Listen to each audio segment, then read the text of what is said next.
is your First Alert 5 weather with Alan Rose. And welcome back, everyone. Well, we just keep stringing them together day by day. Not too many chilly days in March. Instead, most of the weather this month has been well above average. And tonight, 67 degrees still with a west wind at about 14 miles per hour. The good news here in Pueblo, we did not see those red flag warning conditions materialize today. We're borderline with the wind, the dry conditions, and the warm temperatures, but not quite meeting that criteria. 72 outside there, and in Woodland Park, checking in right now at 53 degrees. Now, wind gusts have been up and down over the past couple of hours, but certainly picking up with the westerly flow increasing tonight. Trinidad, 32 mile per hour gust.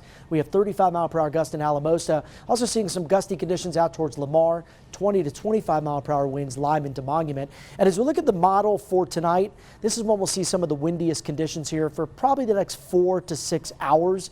Wind speeds generally around 20 to maybe 30, 35 miles per hour, except could be much stronger than that down south. Could see wind gusts here in excess of 40 out towards Walsenburg and La Vida. Wind speeds stay pretty gusty up towards the Palmer Divide into the overnight hours, and then eventually the winds will taper off as we make our way towards sunrise Thursday.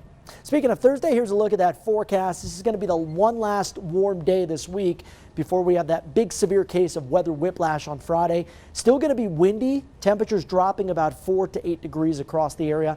That'll put us into the 60s in the spring, still in the low 70s in Pueblo. As we look at the hour-by-hour forecast, I think we start to see some interesting developments late Thursday night and into Friday morning as that surge of moisture with that system coming out of California moves into Colorado. And what that does is it brings in the upslope flow along with the storm energy, and we could see some freezing drizzle or freezing fog develop very early Friday morning. Now, once we get towards mid to late morning, that's when we see better chances of snow. Snow levels are going to hover between 5,000 and 6,000 feet, so this could actually be rain or a rain-snow mix for parts of the plains or maybe southern areas down towards Pueblo, Huerfano, Los Animas counties, but I think it's going to mostly be snow El Paso County up through the Gap. Making our way into the evening hours Friday, the snow begins to taper off here across the I-25 corridor, but lingering snow showers expected over the mountains, and then we should see much improvement to the forecast as we make our way into Saturday. So just how much snow, these numbers a little bit modified from what Sam Schreier showed you if you were watching this morning. I'd say anywhere between 1 to 4 for Canyon City and the Springs. A trace to 2 inches in Pueblo, 3 to 6 for Rye. Look at Wolf Creek Pass, could be seeing over a foot of snow here, 1 to 3 Monument, and up to 1 to 3 in Woodland Park. So tonight with those westerly winds, which is part of the weather story, it's going to be pretty mild this evening and even relatively mild by tomorrow morning. Many areas staying above the freezing mark, and highs tomorrow still warm out there. This is the calm before the storm, or the warm before the storm, as Mike Dangles likes to say. 50 degrees in Monument, 61 in the Springs, and 70 in Pueblo. All right, here's the next 7 days. We drop, look at that, from the 60s to the 30s heading into Friday. It's going to be an alert day here at News 5. And anywhere between 1 to 4 inches of snow Friday.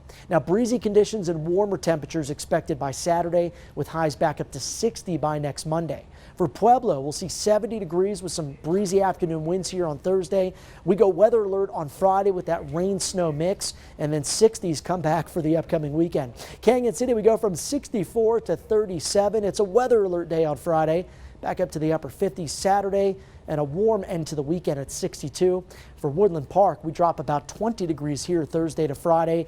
Melting snow through the weekend. St. Patty's Day could usher in another disturbance coming out of California, another upper level low. So the timing's still up in question, but we're looking out towards the middle to end of next week.